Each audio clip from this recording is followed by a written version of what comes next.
ಹಾ, ತಗೊಳ್ಳಿ ಚಿಯರ್ಸ್ ಹೇಳೋಣ. ಚಿಯರ್ಸ್. ರವಿ, ಹಲೋ, ಏನಾಯ್ತು ನಿನಗೆ? ಯಾವಾಗಲೂ ಸಿಪ್ ಬೈ ಸಿಪ್ ತಗೊಳ್ತಿದ್ದವನು ಏಕ್ದಮ್ ಬಾಟಮ್ ಸಪ್ಪೆ ಮಾಡ್ಬಿಟ್ಟಿಲ್ಲಪ್ಪ. ಏನಾಯ್ತಪ್ಪ? ಯಾಕೋ ಮನ್ಸೇ ಸರಿಗಿಲ್ಲ ಕಣ. ಇದರಲ್ಲಿರೋದನ್ನ ಕುಡಿಬೇಕು ಅನಿಸ್ತಾ ಇಲ್ಲ, ಸುರ್ಕೋಬೇಕು ಅನಿಸ್ತಾ ಇದೆ.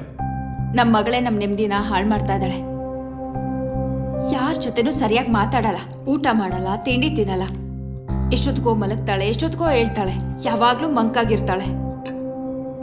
ಆಕಾಶನೇ ತಲೆ ಮೇಲೆ ಬಿದ್ದೋಳ್ ತರ ಇರ್ತಾಳೆ. ಯಾವಾಗಿಂದ ಈ ತರ ಆಗ್ತಿರೋದು?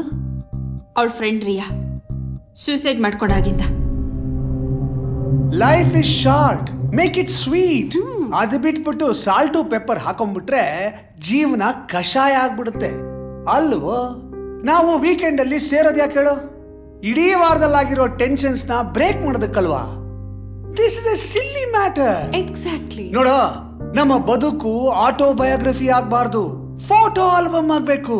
ನಮ್ಮ ಬದುಕಿನ ಆಲ್ಬಮ್ ಪುಟಗಳನ್ನ ತಿರುವು ಹಾಕ್ತಾ ಇದ್ರೆ ನಾವು ಲೈಫ್ ಅಲ್ಲಿ ಎಂಜಾಯ್ ಮಾಡಿರೋ ಮೊಮೆಂಟ್ಸ್ ಮಾತ್ರ ಕಾಣಿಸ್ಬೇಕು. ಎಸ್ ಬೇಬಿ, ನಾವ್ ಇದುವರೆಗೂ ಎಷ್ಟು ಕಂಟ್ರೀಸ್ ಸುತ್ತಿದೀವಿ? ಎಲ್ಲಾ ಕಂಟ್ರೀಸು ನೋಡಿದ್ದಾಯ್ತು. ಇನ್ನೇನಿದ್ರು ನಾವು ಪ್ಲಾನೆಟ್ಗೆ ಹೋಗ್ಬೇಕಷ್ಟೇ. ನೋಡ, ನನ್ನ ಮಗಳನ್ನ ಬೋರ್ಡಿಂಗ್ ಅಲ್ಲಿ ಓದಿಸ್ತಾ ಇದ್ದೀನಿ. ಮಕ್ಕಳು ಬೋರ್ಡಿಂಗ್ ಅಲ್ಲಿ ಓದಿದ್ರೆ ಅವ್ರ ಫ್ಯೂಚರ್, ನಮ್ಮ ಪರ್ಸನಲ್ ಲೈಫು ಸೂಪರ್ ಆಗಿರುತ್ತೆ. I have a point. ಈಗ ಮಗು ಹುಟ್ಟಿದ ತಕ್ಷಣ ಅಪ್ಪ ಅಮ್ಮ ಆದವರು ಲೈಫ್ ಲಾಂಗ್ ಎಲ್ಲಾನು ಯಾಕೆ ಸ್ಯಾಕ್ರಿಫೈಸ್ ಮಾಡಬೇಕು? 3 ತಿಂಗಳಿಗೊಂದ್ಸಲ ಮಕ್ಕಳನ್ನ ನೋಡಿದ್ರೆ ಸಾಕು. ವರ್ಷಕ್ಕೊಂದ್ಸಲ ನೋಡಕ್ ಬರ್ತಾರಲ್ಲ ಆ ಮಕ್ಕಳು, ಅವ್ರಿಗೆ ಪೇರೆಂಟ್ಸ್ ಬೆಲೆ ಏನು ಅನ್ನೋದು ಗೊತ್ತಾಗತ್ತೆ. ಅವರು ಅಷ್ಟೇ ಇಂಡಿಪೆಂಡೆಂಟ್ ಆಗಿ ಬೆಳೆಯೋದನ್ನ ಕಲಿತಾರೆ. ಅವ್ರ ಲೈಫು ಕಲರ್ಫುಲ್ ಆಗತ್ತೆ. ನಮ್ ತರ. ಸೈಕಾಲಜಿ ಪ್ರಕಾರ ಜಾಗ ಬದಲಾದ್ರೆ ಮನಸ್ಸು ಬದಲಾಗುತ್ತೆ. ನಾವು ನಮ್ಮ ಮಗಳನ್ನ ಚಿಕ್ಕಮಂಗ್ಳೂರಲ್ಲಿ ಓದಿಸ್ತಾ ಇದೀವಿ.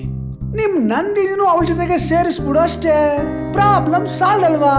Cheers IC.